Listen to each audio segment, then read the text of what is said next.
and the omnibus. So I was forced into the Archers when I was a child. And look, it's come back to bite me later on. I'm awash with the stuff. The Archers is the world's longest-running radio show, with more than 15,000 episodes broadcast. Despite being a rural flavour show, The Archers is recorded in the heart of the UK's second-largest city, Birmingham. All right, welcome in everyone to another deep dive. Today we're headed to the charming and sometimes chaotic world of Ambridge. Ooh, Ambridge. Sounds delightful. Well, it can be. Thanks to one of our fantastic listeners, we've got our hands on some audio straight from the source, BBC Radio 4's The Archers. The Archers. A classic. Oh yeah, it's like a window into village life, all its little dramas and secrets. We're basically eavesdropping, but, you know, for educational purposes. I love it. A deep dive into the heart of Ambridge. What could be better? Exactly. We're going to dissect these conversations, see what's really going on and why it matters, not just to the people in Ambridge, but maybe even to us out here. Because let's be real, no matter where you live, small town life has its own special kind of drama, right? Oh, 100%. We're talking about community, those unspoken rules, the way relationships work, and how people just deal with life's curveballs when everyone knows your business. It's that human element. Ambridge might be fictional, but the way these characters react, well, it's something we can all relate to on some level. Okay, so let's jump right in. First up, we've got some serious cricket drama brewing. Ooh, cricket drama. That sounds intriguing. It is. Freddy, the new captain, well, he's not exactly winning any popularity contests right now. Oh, why is that? He's just kicked Jolene off the team. Apparently she missed 2 practice sessions. Nets, they call them. Uh-oh, 2 strikes and you're out. You got it. But Jolene's not having it. She's arguing that one of the missed practices shouldn't count because this new rule was sprung on them. Which, you know, fair point, new rule. How well is it communicated? Right, like when does a rule actually become a rule? It's that balance between structure and fairness, especially in a small community where everyone's connected. So what's Freddy's excuse? He's all about the rules, claims he checked with Lily, you know, Lillian. Yeah. And she said the rule was in effect. He even says he can't make exceptions, even for family, since Jolene's a relative. Sounds like he's trying to cover his bases, maybe avoid a tough conversation. You could say that, but hold on, because this is where it gets good. Turns out Tracy, another player, who's actually pretty decent, she missed a practice too. No way. So is Freddy gonna boot her off too? Well, that's the million-dollar question, isn't it? Talk about putting his money where his mouth is. If he's all about the rules, there shouldn't be any special treatment. Oh, this is gonna be juicy. It really exposes the potential fallout when rules are applied too rigidly without considering the context. What do the other characters have to say about all of this? Okay, so Lillian, she was kind of amused by Freddy's tough guy act at first, but now, not so much. Yeah, can't imagine this is what she had in mind. She actually calls him, and I love this, a little weasel on a tangle web, which, I mean, perfectly sums it up, right? It's such a great visual, and it speaks to how these seemingly small actions can have these huge unintended consequences in a tight-knit group. So is Lillian just going to sit back and watch this unfold? Oh, absolutely not. She even hints that she might have some fun with the situation. You get the sense she's got a plan brewing. Oh, and Rex, he's in the thick of it too. Seems like he might have even encouraged Freddy to drop Jolene at first. Interesting. Maybe some history there we don't know about. Could be. But now, with Tracy potentially on the chopping block, he's getting nervous. He realizes this could seriously mess with the team's chances. Oh. So yeah, personal agendas clashing with the good of the team. Classic. It really highlights those shifting allegiances and how individual motivations can play out within a larger group dynamic. It's like a mini social experiment. Totally. And then there's Jolene, understandably feeling like Freddy wanted her gone anyway, rules or no rules.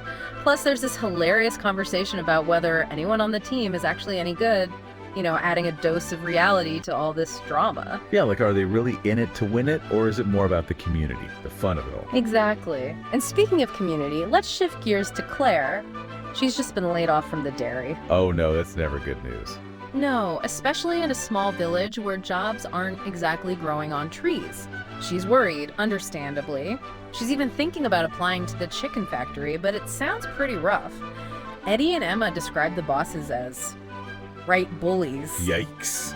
Not ideal. Not at all. But as luck would have it, Fallon, who owns the local pub, needs help in the kitchen. And Emma, bless her heart, suggests Claire for the job. Sounds like a win-win, right? You'd think so. But here comes Lillian, ready to throw a wrench in the works. Uh-oh, what she got against Claire? Well, she brings up this E. coli scare from years ago at Bridge Farm, which feels a bit like digging up ancient history, if you ask me.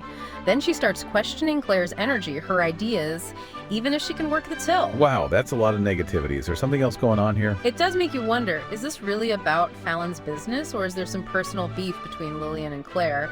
And then Lillian really goes there, brings up ageism, implying Claire's too old. Seriously. Ouch. It's a reminder that these unconscious biases can pop up anywhere, even in the most unexpected places. No kidding. But Fallon, she handles it really well.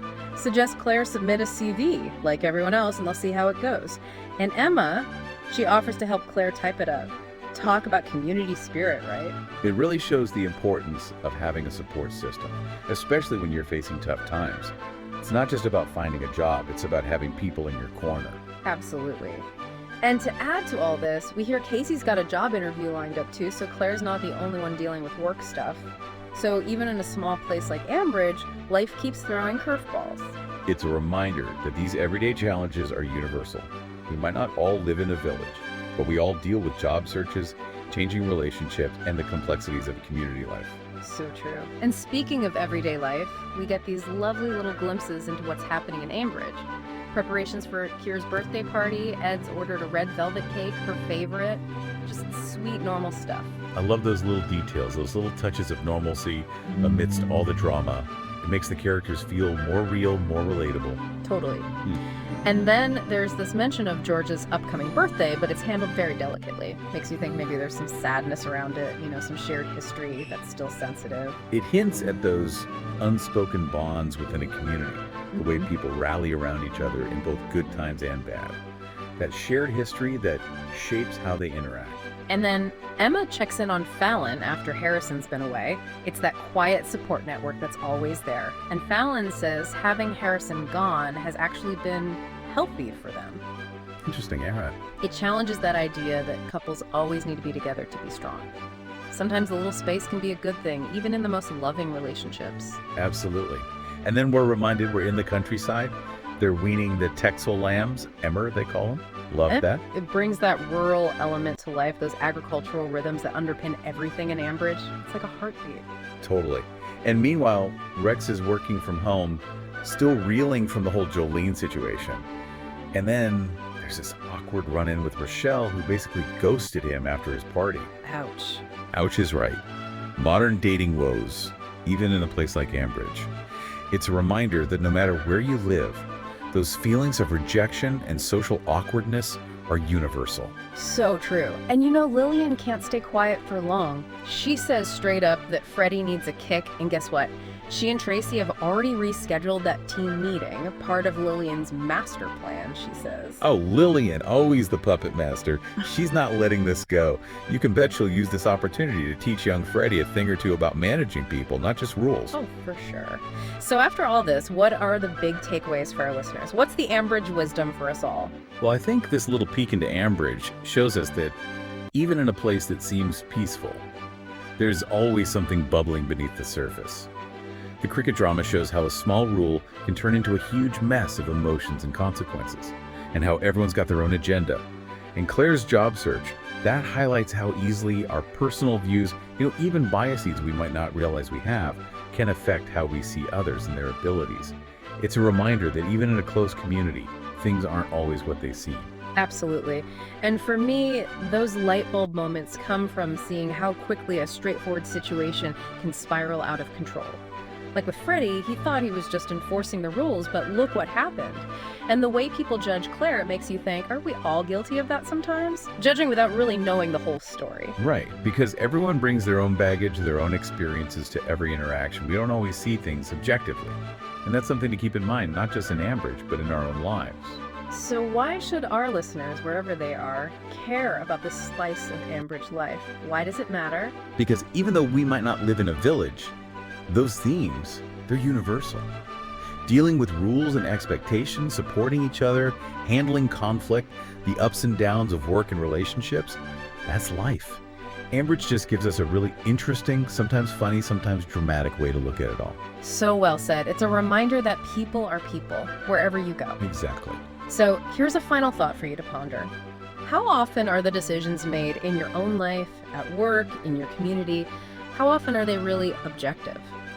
Or are they shaped by things that aren't being said, by personal histories, hidden agendas? Think about the tangle webs in your own life, the things that might be influencing things without you even realizing it. This little trip to Ambridge, it gives us a lot to think about, doesn't it? It does. It's a reminder that there's always more to the story than meets the eye. Thanks for joining us for another deep dive. We'll see you next time. Bye, everyone.